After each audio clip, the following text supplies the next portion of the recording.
to an evening with Maria Bello, Villanova alumna, who is no stranger to our campus. As a student, she worked at the Center for Peace and Justice Education, and that is where we met. She worked with Father Ray Jackson on his book, Dignity and Solidarity. And I know she loves Father Ray very dearly, as she will share with you. And many of us who have known him for over 45 years loved him also, but I must honestly say that several of us were seriously considering killing him. He was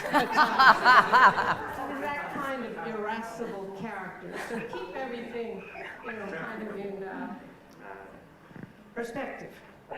So welcome back, Maria, and welcome also to your mother, Kathy, your father, Joe, and all your friends and relatives here.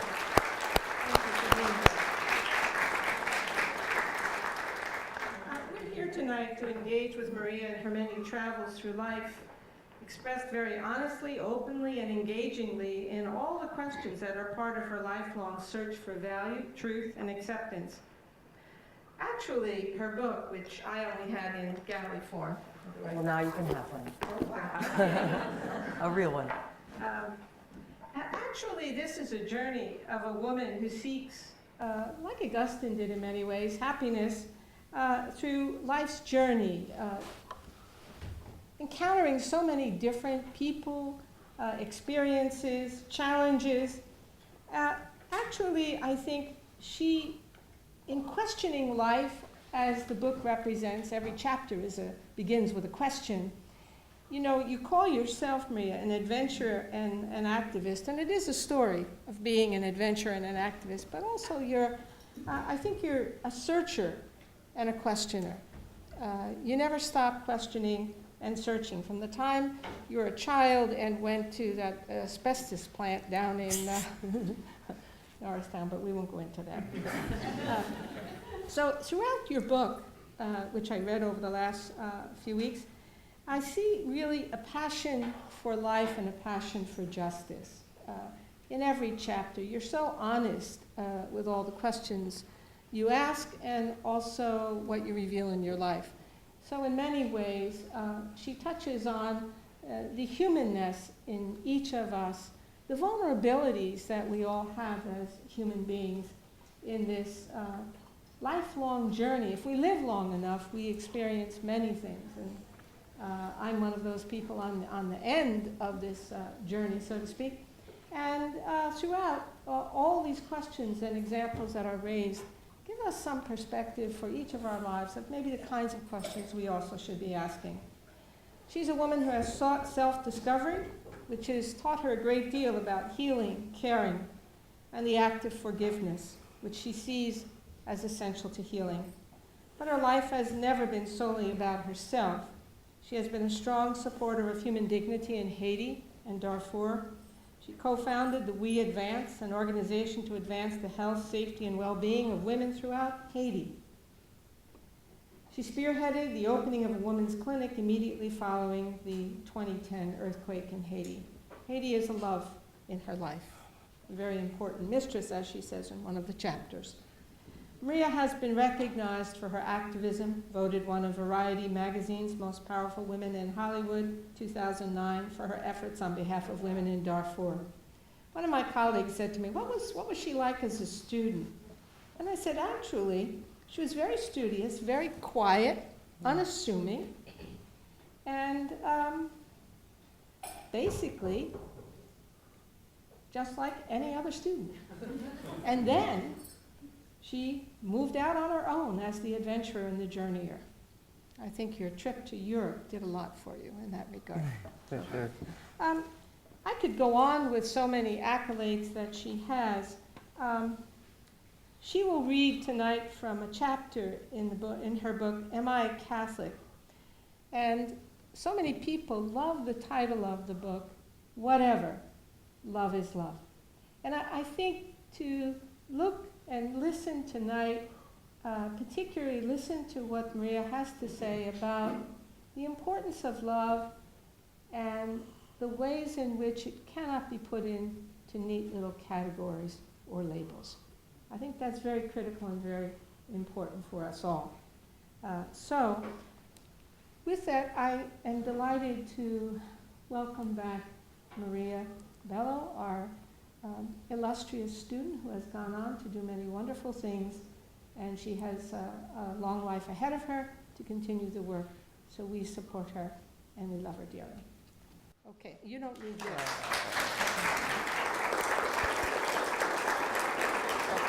Thank you. You're all wired, you don't need this. I'm wired. You're wired. Can you hear me, though, with these wires? I can't thank you enough for that beautiful introduction. I thank you all so much for coming. It's extraordinary to be back here. I would have never thought, being at the Peace and Justice Center, that I would be sitting here in front of colleagues, friends, family, and students, and be reading a piece of my book and having this discussion with all of you.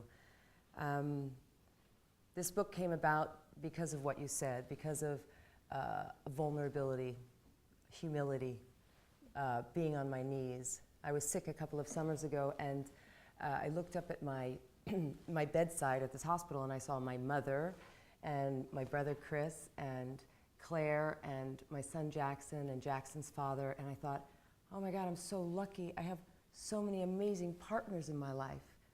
And that idea of partnership really threw me into the idea of, I've had so many partners in my life, and think about for a minute who your partner is.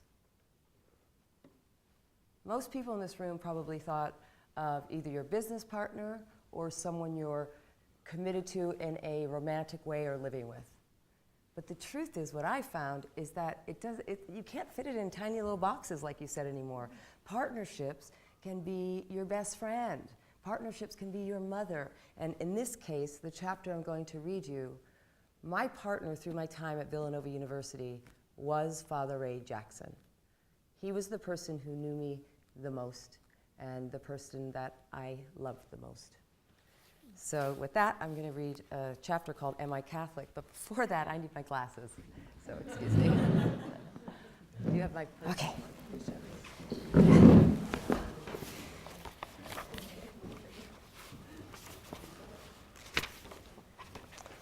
It's actually my second chapter.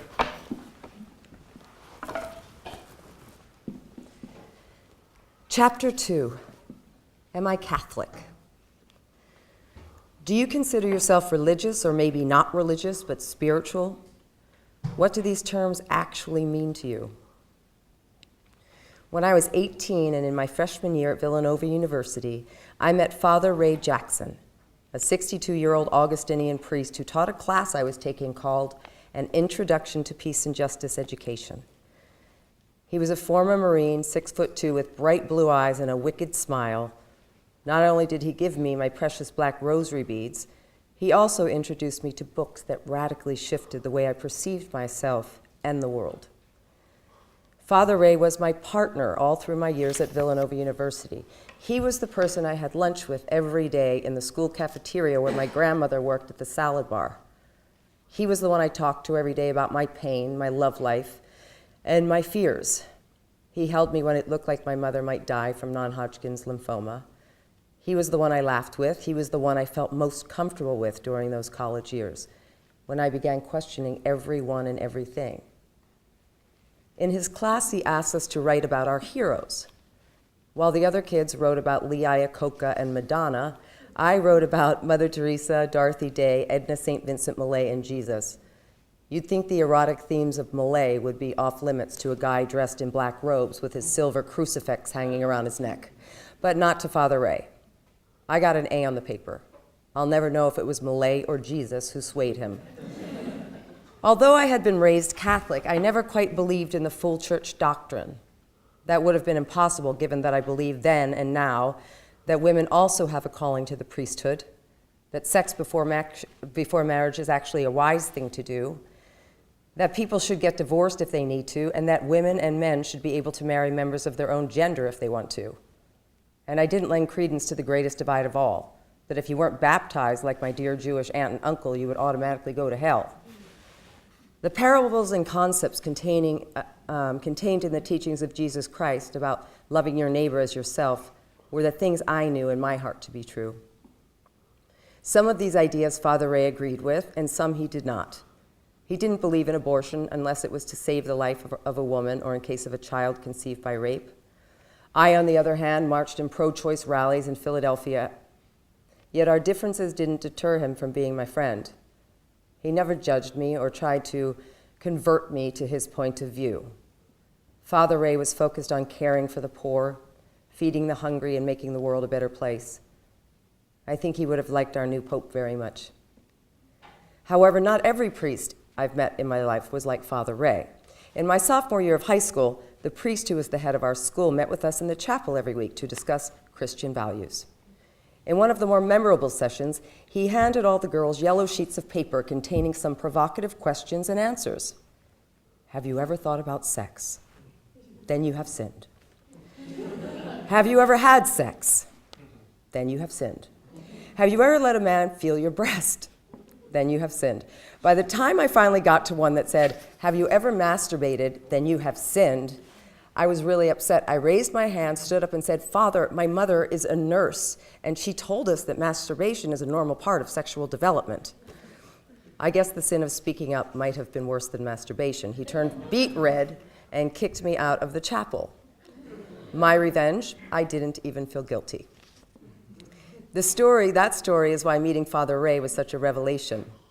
He showed me that I could be Catholic and have my own point of view. Early on in his service as a priest, he raised the idea that he believed women should be able to be members of the clergy and was immediately exiled to the poor parish downtown. The revolutionary bad boy Catholics and acolytes were his heroes. I wonder how we looked sitting in the cafeteria together, a balding gray-haired man and an 18-year-old woman with long blonde hair and black army boots. I wonder if anyone at school thought we were having an affair. We never talked about sex. I'd only been with one guy in my life to that point, so it wasn't an important topic for me or him, given that he was pretty much sleeping with God. Father Ray wore a white collar sometimes and said Mass. In my eyes, those were the only things that made him a priest in the traditional sense. He was funny and compassionate and could see the good in everyone. Long before I went to Villanova, Father Ray had become close to my mother's father, Pop Urban. Pop was the sacristan of the church on the campus. For those not familiar with the term, the sacristan is the safekeeper of many sacred things within the church, especially the vessel that holds the blood of Christ, aka the holy wine, used as communion. This was the ideal job for Pop, who couldn't resist a good draft beer, cheap whiskey, or free wine.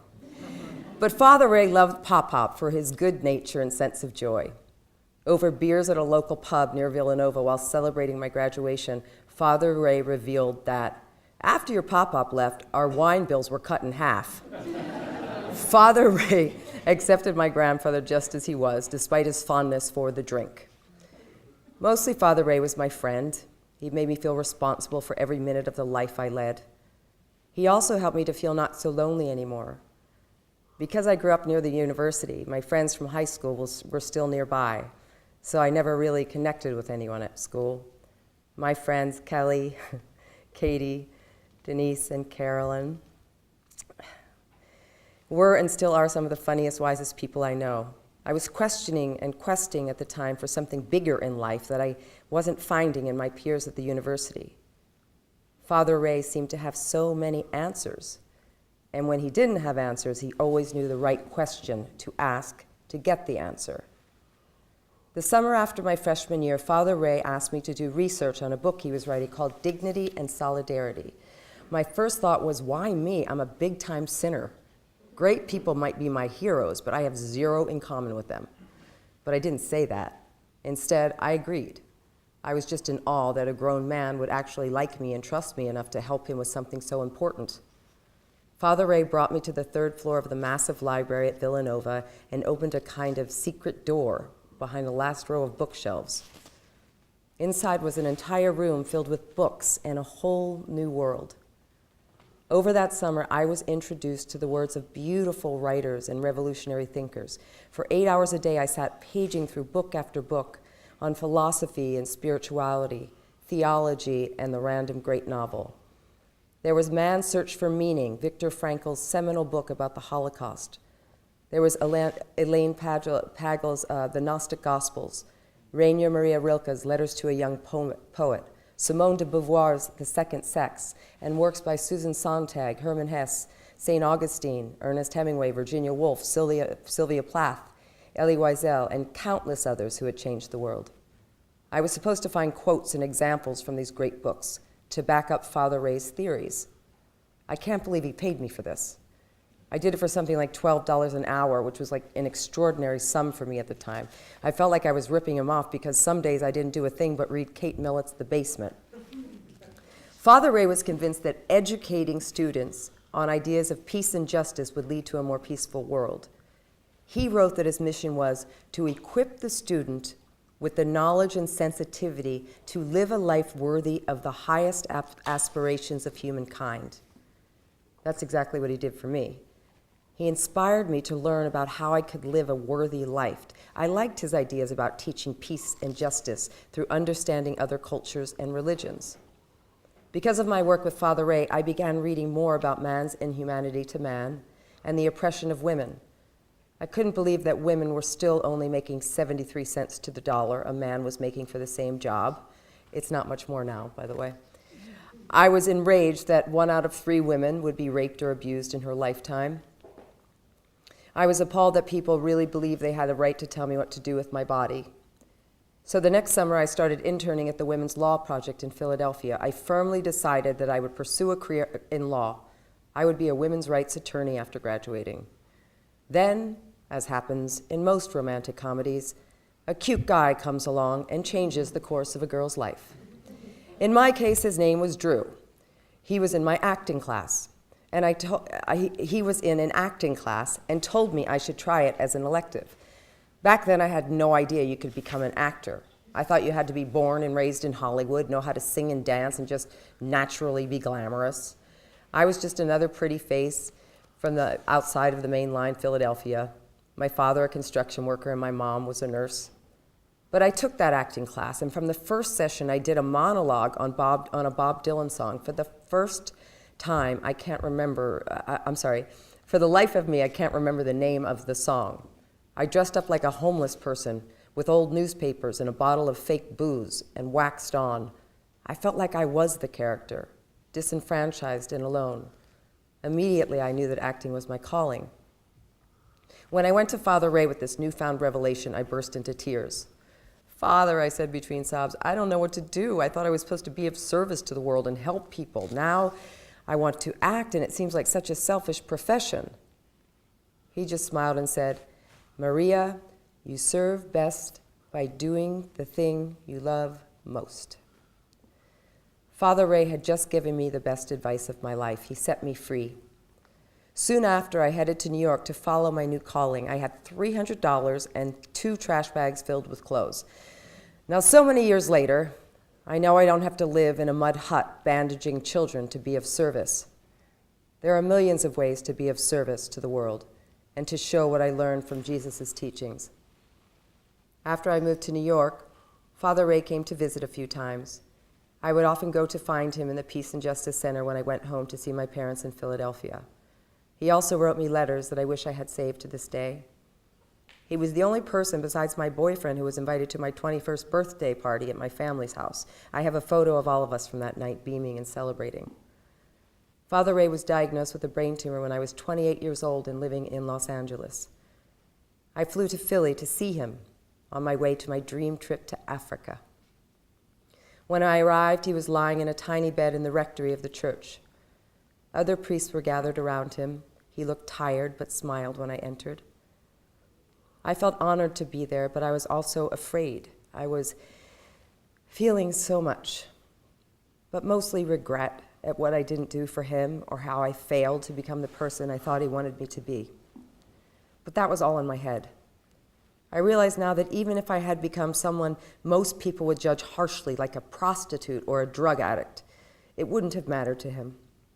Father loved me and accepted me. By the time I had arrived, Father was so weak he couldn't even lift his hand. He asked me to feed him soup. I held the teaspoon to his lips and gently wiped the excess around his mouth. I tried to stay positive, tell jokes, and philosophize like we always had. I asked him if he was afraid to die, and he said no. I asked him if he was excited to die, to have a new adventure and finally meet Jesus, Mary Magdalene, and all the other cool people he had always admired. No, he said, and from the look in his eyes, I could see he was saying, it is what it is. To see Father in all of his humanity, humility, and graciousness, his uncertainty and fear of death changed me tremendously. I thought he was a superhuman in many ways. I thought that since he had dedicated himself to God, he wouldn't be afraid to die.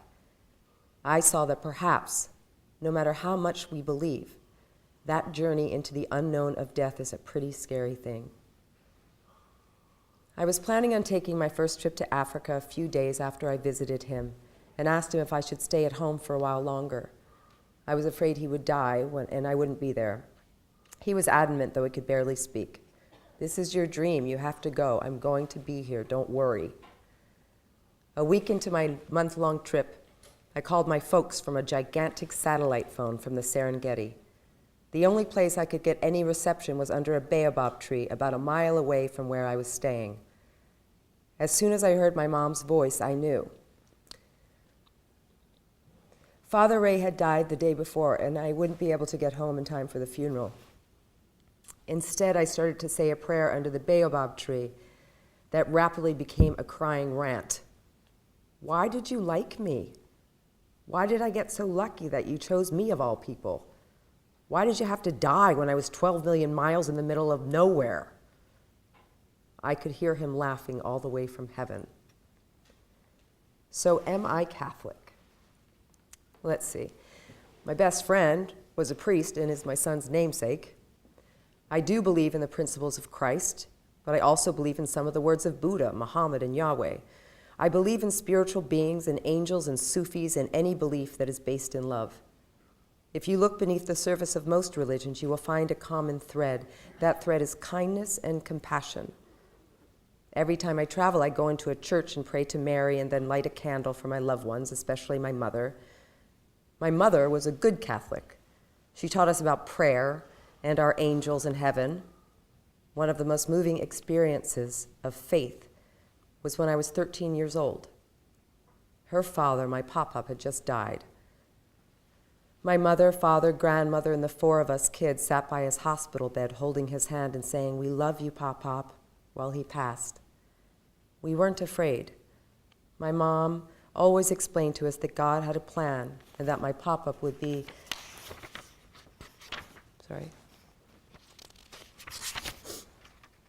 excuse me.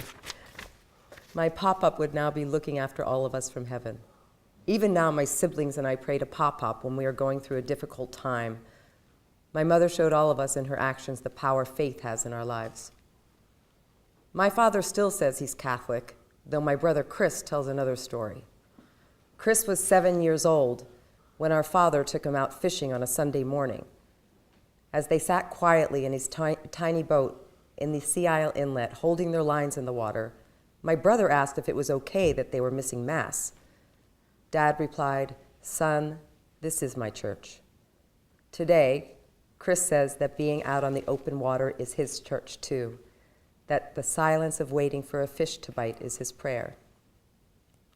As my son's father, Dan, and I were also raised Catholic, and we're trying to get our son into the Catholic high school that he wants to go to, I wonder if my version of Catholicism will be acceptable.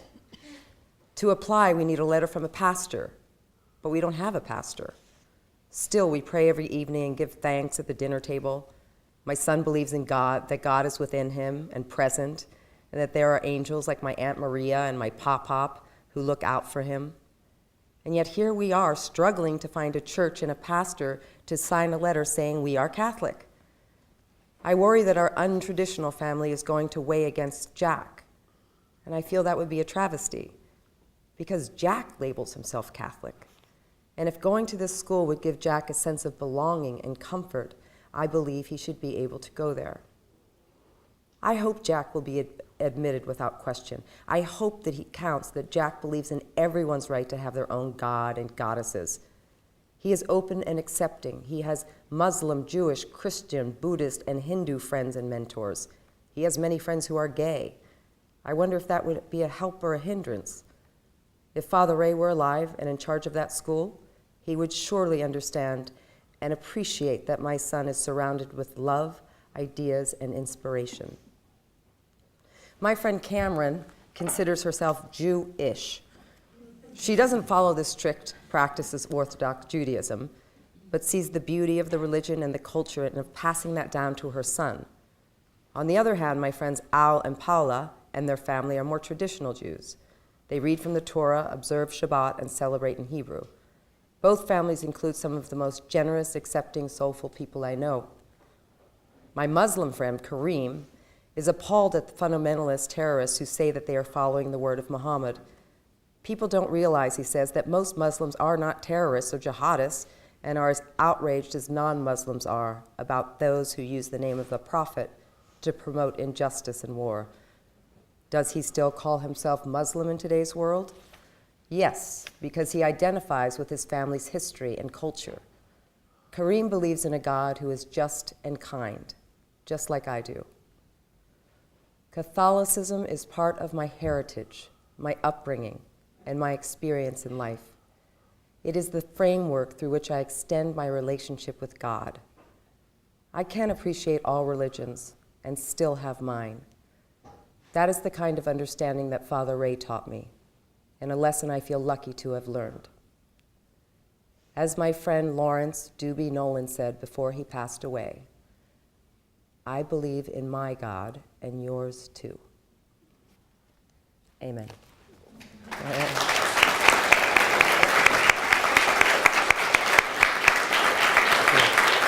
Thank you.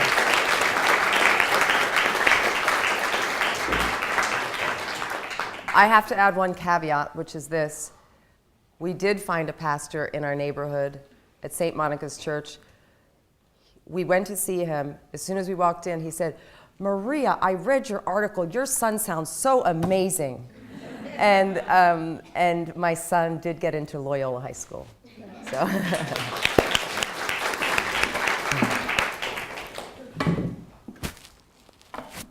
Well, we're going to just have a little bit of a conversation with each other, and then we'll open it up to some questions from the audience. Okay? This is the fireside chat part.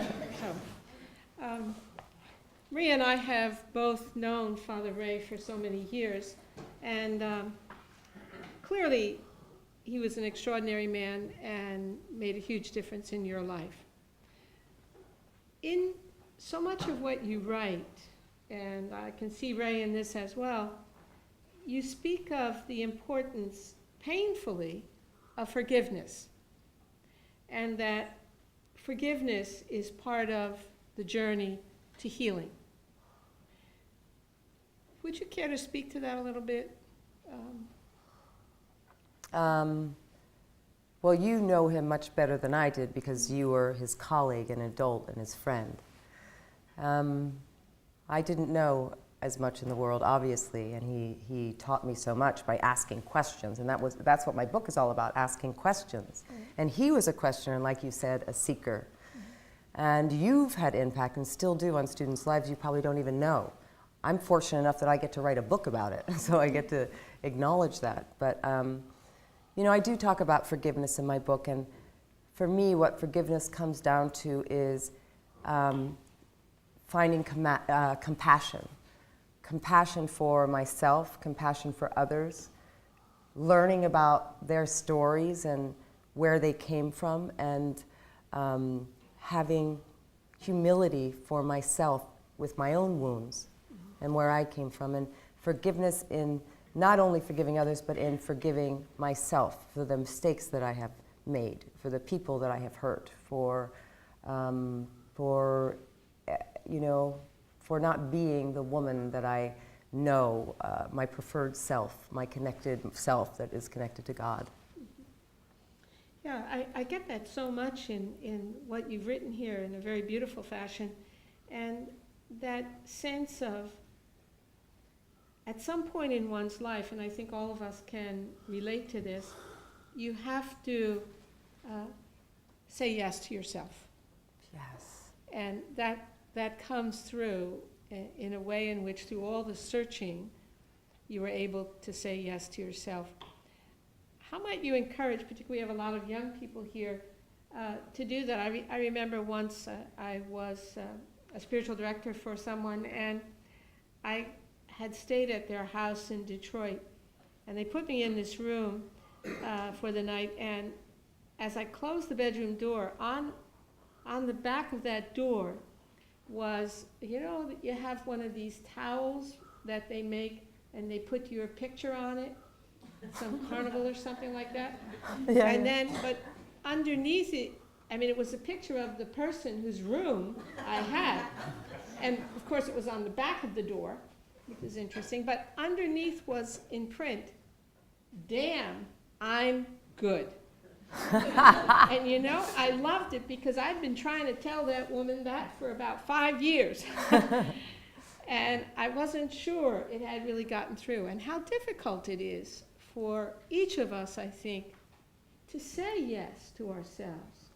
And I think that's something you've struggled with as well in the book, and in life. I mean, all of us do. So. I love that term, say yes to yourself. Why didn't you tell me it before I wrote the book? Because that would be in the book. Say yes to yourself. Say yes to yourself. You know, in the last chapter, Am I Enough, I talk about my spiritual seeking and going from Catholicism to moving to New York City and doing Native American stuff and goddess rituals and studying Buddhism and going to these healers. And even one time I went to this women's circle where this guy showed up who was apparently an alien. And he that put this... story is funny. It's funny. He put this steel thing, like hat on his head, and said he could like channel the aliens through the hat. And I was like, all right. And then he went to the bathroom and he got a piece of soap and he came out and he goes, "What would this be used for?" And I was like, okay, dude, I'm out. I don't get it. But I met, you know, 3 reincarnated Christs, pretty much, a couple reincarnated Buddhists, Buddhas, like people would say these things. I did everything I could to heal myself. That I really thought that someone outside of myself would tell me what was wrong with me, and then I would be okay. One of my other very dear partners in life, his name was John Calley, and he said to me near the end of his life, when we were very good friends, he said, "Maria, do you want to know the secret?" And I said, "Yes, of course I want to know the secret. I've been dying to know the secret my whole life." And he said, "The secret is there is no secret. We're perfect just the way we are. We walk around in life thinking that something's wrong with us, and we think everybody else thinks that as well. But the truth is, there's nothing wrong with us. We're perfect just the way we are." And those words really shifted something in me. But it wasn't until I was sick and humbled and on my knees and vulnerable that I felt like I was able to tell my truth, to live my truth. You know, I never intended ever to hurt anyone, but I also knew it was important for spirit and to what you said, to inspire other people to be their authentic selves and not be afraid to live who you really are and claim yourself. In that chapter where you speak about your friend John Calley, and you mentioned that he really talked a lot about humility. Yeah. And you write about humility in that chapter as root being humus from the earth. And I was fascinated by how he described it. I remembered some years ago reading an article by a woman who is now dead, a theologian, and she describes humility as, kind of was the third line in the chapter, is saying yes to the sacredness in oneself and in another. I thought that was always very special. That was Monica Helvig. It's beautiful. Humility is being able to say yes to oneself, the sacredness in oneself and the sacredness in another, which fits in with what you're trying to say. It's really beautiful. In that sense that, and you mentioned it earlier, God being present in everyone, whatever religion, and to accept that reality and to learn from others in that regard. That's right. If you had to ask Ray a question today, what would you ask him? His first name, by the way, was Owen Owen Ray Raymond Jackson. Jackson. I never called him Owen. No one did. I would ask him, what's the secret? And he would probably have the same answer as John. I would ask him who his first girlfriend was, or his first boyfriend, or I don't know. Because I was the student and he was the teacher. I never got to know him in a personal way like you did. And I really regret that. I wish I had been older enough that I had been able to know more of his story. So yeah, what was the name of his first girlfriend? Do you know? I don't think I can share that. It's not me. Barbara, But get out. Was it I you? do have a funny story. No, it wasn't. I have a funny story about Ray. You'll appreciate this. We were team teaching a course, Intro to Peace and Justice. And of course, as you know, he's off the charts on extroversion. And I'm off the charts on introversion. So I wasn't so sure that this was going to go over well. But at any rate, at times I would have to go like this, time out. You know, it was kind of my time now. But this one incident, there was a young man sitting in the front row, and Ray is talking about, as the Marine drill sergeant would do, about peace in the world. Now you can have peace through negotiation, he would say, or you can have peace by domination.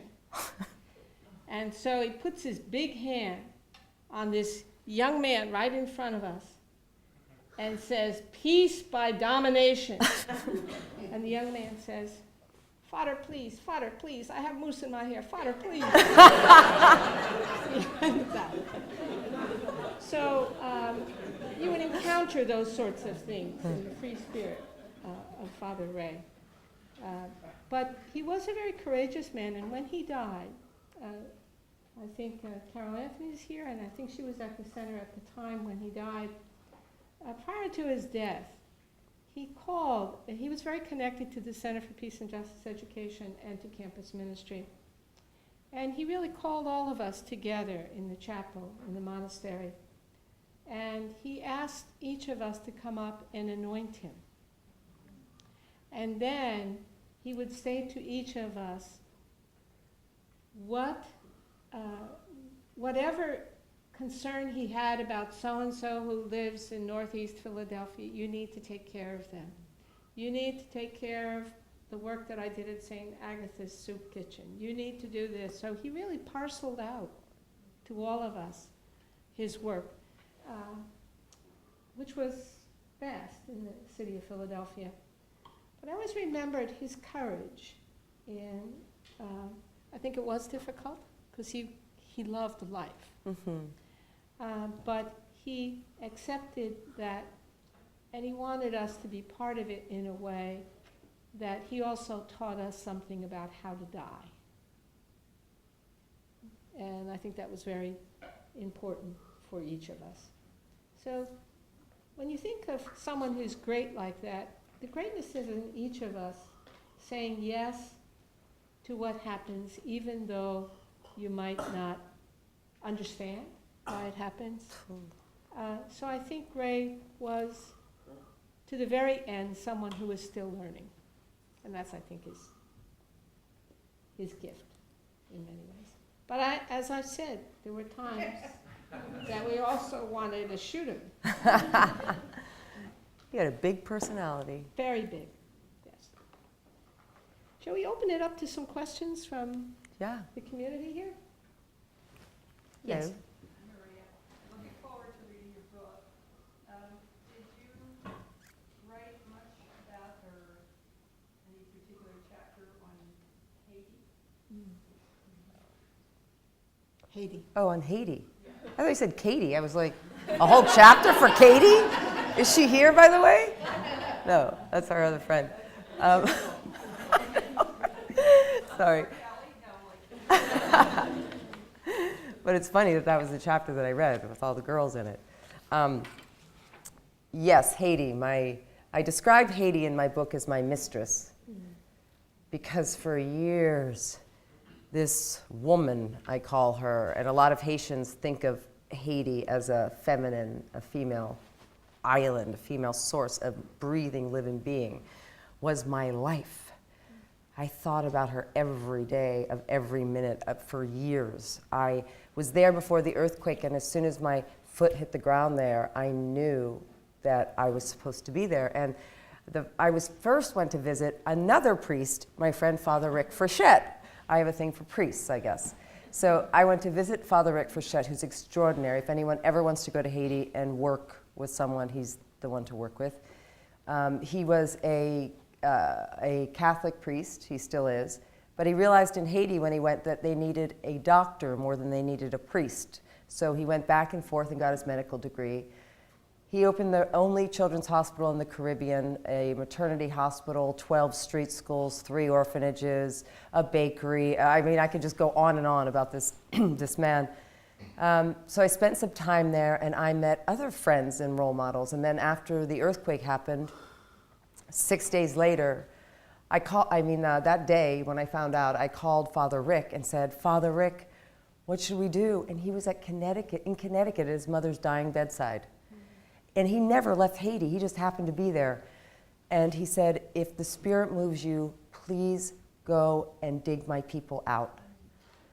And so I tried to get on a plane. 6 days later, a bunch of us from Hollywood, there was like a yoga instructor, doctors, nurses, movie stars. We went to Haiti, and those months, those weeks, what we experienced after the earthquake was something that I will never forget, that changed me forever. I saw the most beautiful sides of human beings and what we are capable of, and the worst parts of human beings and what we're capable of. I saw that in people around me, and I saw it inside of myself. I started a women's clinic there, and a lot of my friends are Haitian, became the Haitian women in the crowd that I was working with, and I learned a lot from my journey there. And at the end, I say that, am I really a humanitarian? Like, what did I do enough? If I was really a humanitarian, shouldn't I have stayed there? Shouldn't I have been there right now? Shouldn't I be in the clinic and still raising money? And I don't know the answer to that. All I know is I went back over New Year's, and I didn't go as a humanitarian. I didn't go to work. I went to go with my girlfriends to their beach house and to see this beach that I loved, to meet my friend Caroline's niece, who had been born and I hadn't seen her for a year, and to go with 12 of my Haitian friends to Cuba. And that felt good. So I love Haiti. Looking forward to reading your book. Thanks. Yes. I want you to know that you're not the first couple to name your child after Ray Jackson, this wonderful couple here, except they picked Owen. Are you serious? Their son is Owen, and he baptized one of our children as well. So, what are your names? Have we met before? I don't think we have. Have you met before? No. But my son is Owen Jackson Hobson because when I knew Ray at Villanova, I dated a guy named Ray. I told him when Owen, not him. Owen was my fourth, and I said, I can't name him Raymond. So we're going to go with Owen Jackson. That's amazing. The question I had is, have you ever thought about how your life might be different if you hadn't met him? Oh, interesting. If I hadn't met him. Yeah, the one book Villanova this year was The Other Wes Moore, and a lot of that was about mentoring and about the importance of mentoring and how one person turned out one way, one Wes Moore turned out one way, another Wes Moore turned out a different way, largely because of mentors. I'm just curious if you've given that any thought. That's a really, really great question. And as you'll see in my book, I have been so blessed to have had so many teachers in my life, beginning with my mom and dad, who've taught me the importance of love and struggle and getting through stuff and forgiveness and you know, if I didn't have him as a particular mentor, I don't think that I would have such an understanding of the world around me, that's what Peace and Justice Center is and was. That's the mission, right? The world around you, and an understanding of my place in the world, myself, and I don't think perhaps I wouldn't have had the freedom that I felt to go in another direction in my life. And this direction has taken me to a place where I get to be of service in my own way by doing what I love. And I wouldn't have even ended up being a lawyer, probably. He taught me all of those things. I don't know what I would be right now. I have no idea. So you're right, I wouldn't be this woman. I just would like to know, what made you choose Villanova as your institution, and how had your experience at Villanova kind of shaped the values that allowed you to do all these wonderful things that you're doing right now? Villanova runs in my family. As you heard, my grandfather worked here, my grandmother worked here, my brother Joe went here, my older brother. So I always wanted to go here. And I went to see one other university, and my mother became ill, and I wanted to stay around. And I loved my experience here, and it did shape my values in many ways. It continued, actually, the values that I learned from my family.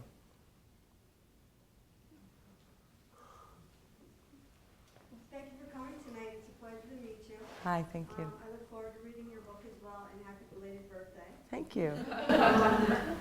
You've obviously had a lot of experiences, a lot of just life in your being, and obviously there's nothing like coming home. So when you do come home, what do you like to do, and what do you miss out of Philly?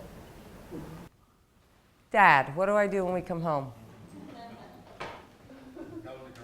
We go in the garage. We have garage parties. Carolyn's been there. My sister Lise has been there. A bunch of people have been there. We sit, even if it's freezing cold, we sit in his garage on these folding chairs that belonged to my grandparents from the 1940s, and we have a little scotch and smoke cigarettes, I'll be honest. I'm just saying. And then we go upstairs, and my mom cooks these like magical, ridiculous, gorgeous meals. My mother is a cook as well. She wrote a book called Aunt Kat's Kitchen, Cooking with Passion and Love for Family and Friends. Steve McWilliams, who's here, they did a documentary on her. Both are available online at auntcatskitchen.com. And she really, that's what she does. She heals people through food, I swear. Carolyn, attest to it. Yes. Lise? It's out of control. I can't say no, like go from one to the next to the next. So honestly, those are the things I do when I come home. And you miss the Eagles? No, guess what I did today? We went, it was the draft yesterday, okay? They chose Nelson. My dad had to write this all down for me, so one of our friends, my dear friend, is Christina Laurie, who owns the Eagles. So she called today and she said, do you and your dad want to come down and meet Nelson and be at the press conference? I was like, yeah. So that's why my dad's wearing his Eagles shirt. Before I dressed in this nice outfit, I had a big Eagles shirt on with like a belt trying to make it look cute. So the afternoon we spent at the press conference meeting Nelson, meeting Coach, what the heck's his name, Chip. And basically took a tour. We saw the Eagles locker room and their fields and their training facilities. So my mind is kind of blown, and showed off my dad's Eagles tattoo. It was a great day. So yes, my Eagles. Big fan as well. Thank you. You arrive in New York with 2 trash bags of clothes and $300 left? Yeah. Was there any time when you almost gave up the hunt, acting? And what were some of your earliest successes or breaks that enabled you to endure? I also write about this in my book. I've always believed in signs. My mother's all about signs. Whenever she sees a rose, she's like, oh my God, Mary's here, protecting me. So I was 22 in New York City. It was like a year or 20 22 or 23, the year after I got there, and I had some auditions, and I thought I was doing great, and I did a Domino's pizza commercial, and I was on my way. And I went to this audition for a big Hollywood movie, and I thought I did great. And I got back to my apartment. We didn't have cell phones then. And I got a call from my manager saying, not only did they say never send her back, she needs to go back to acting school, but your agents called and fired you as well. I cried so hard. I ran down 23rd Street in New York City, and it was snowing, and I'm in my army boots, and I'm like, okay, God, I guess I'm not supposed to do this. You know, I have to go back to Philly. I don't know what I'm doing. I'm taking the wrong path. And I see something glittering in the snow, and I turn around, and it's this gold glittering pump in the middle of 23rd Street on the sidewalk. So I sit down, and I take my army boot off, and I put the shoe on, and it fit. It was like my Cinderella moment. It was like, oh, and I remember going like, thank you, God. I guess you're telling me I'm on the right path. I mean, if this isn't a sign, I don't know what is. So that shoe would be with me for a very long time in my career, and I credit it with some of my earliest successes, you know, my breakthroughs in Mr. and Mrs. Smith, and ER, and Payback, and you know, History of Violence, everything. And I ended up giving that shoe away, actually. Some years later, I was getting an award, and I thought about my shoe, and I said, wow, I've had all the dreams that I wanted in this shoe. It's time to give it away. And I did. In New York City, I made this sign and put it on the sidewalk in front of my hotel with the shoe. And I wrote under it the story of what had happened to me without my name. And I said, if you're a size women's 9, stop and try me on. If you're not, don't fucking pick me up. Like, I was like, you can't do it. So, I don't know who has the shoe. All I know is I drove away and I cried. And my driver, he said, what's wrong? I'm so sorry. I told him the story, and he said, don't you know you get back tenfold what you give? And of course I'd learned that lesson before, but it was, you know, I heard it. 2 months later, I'm on the beach in Los Angeles with Cameron Manheim. I don't know if you know who she is, but she's one of our dearest friends. My dearest friends, our sons are like brothers. They're one day apart, really gorgeous. We're all on the beach. My son Jack comes running up. He's like, Mom, I found your golden shoe. It was like a gold ballet slipper that had come up on the beach. And I was stunned. A couple months later, I'm walking out of the Hollywood Bowl with my then boyfriend, and I see something on the sidewalk in front of me, and it's a gold Ugg.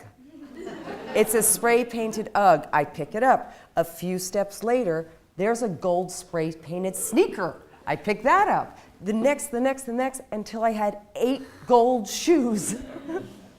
8 gold shoes, which I have to this day displayed in my room, and I continue to find gold shoes wherever I go. But usually it's like I buy them at like DSW or something.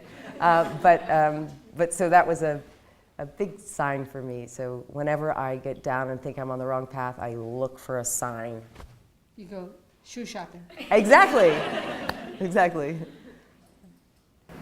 Questions? Who do you like? What authors do you like to read now? I mean, you mentioned some really impactful writers in that chapter. And now you have a book, so you're an author. But who do you read now, either for inspiration or for fun, or? Do you know, I love Marianne Woodman. I'm really into her right now. Do you know her?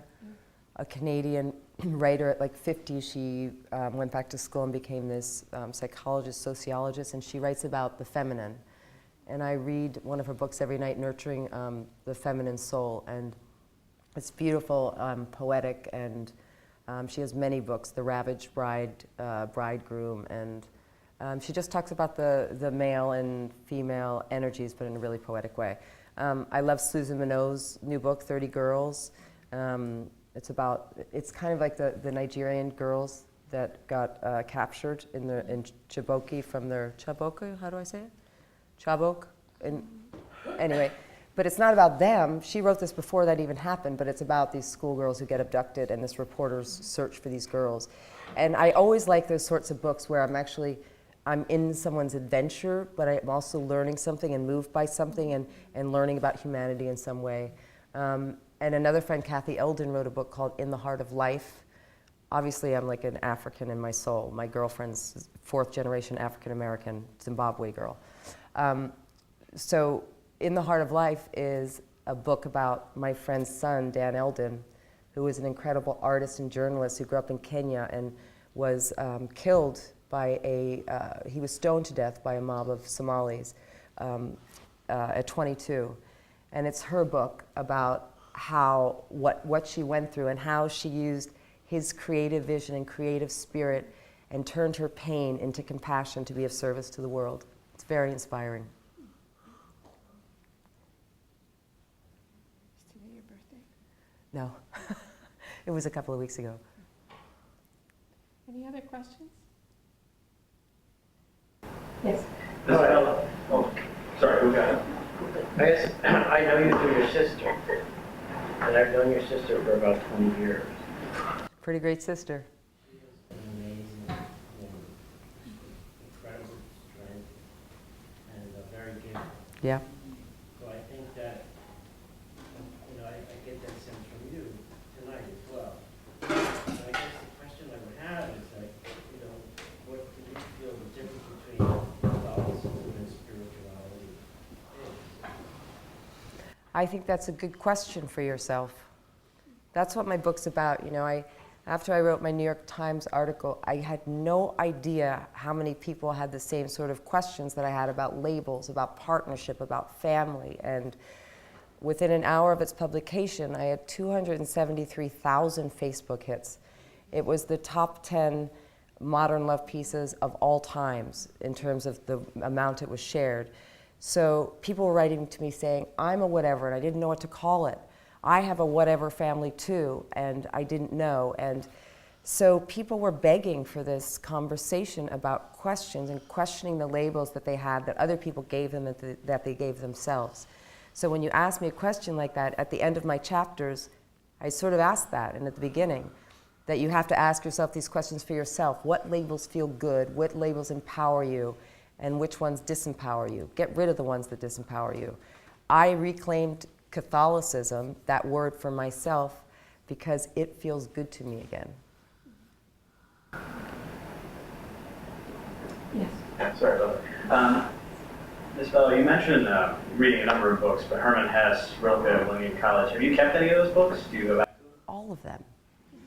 All of them. Letters to a Young Poet, I've based most of my life on that book, my adult life. So you too, huh? Yeah, that's great. I suggest all of you get that book too. Anything else? Hi. I've been thinking about this for a while. I know that you mentioned different partners and you mentioned love. And I've just been trying to think of what it really means to love someone. I was just wondering what your thoughts were on that. I guess in your experience, how do you know if you love someone? I think it's what my son said when he said, whatever, Mom, love is love. For me, love is feeling a connection with God, with my higher power, having compassion, to be in love, that idea of in love romantically. I don't know what that means anymore, because being a young woman your age, I mean, that's in my book too. I read through hundreds of journals I'd kept since I was a kid, and I kept seeing the same theme over and over again. It was like Prince Charming, Prince Charming, Prince Charming, Prince Charming. Where is he? Oh my God, that was him, that was him. You're the one, you're my soulmate. Oh my God, you're gonna deliver my shoe. You know what I mean? Like a lot of young people fantasize this idea of romantic love. And what I realized is what I said before, that there is no Prince Charming. There is no Princess Charming. There's no one who's gonna come along and say, I complete you. It's like you're complete in yourself, and to work on being complete in yourself. And I think that's when I learned really to love and to have compassion for myself and others, I suppose. Okay. Hi. Hi. Good friend, your sister too. Lucky you. She's a little angel in our lives, and you're an angel in her life. And your family's just so warm. and welcoming. They are. And I'm just really grateful to be here and to hear you tonight. And I guess when you were talking about the shoe and you found the shoe, I don't know, I guess what popped in my head is that you didn't need a man to give you the shoe. You know, you didn't need your prince to come in. You found the shoe, and the shoe was probably from God, you know? And I just think, you know, that was just in your prayer. That's just sort of what came to me. And I guess my question to you is, it doesn't sound like you have a lot of regrets, which is a beautiful thing. You lived a full life. But if you could pick something in your life that you could change, what would it be? Oh gosh, I have regrets. If you're a parent and you don't have regrets, I don't know who you are. You know, I was clueless when I had my son. I really was. I don't think I was the most present mom. I still, you know, struggle all the time to try to be, I used to try to be the mother I thought I was supposed to be.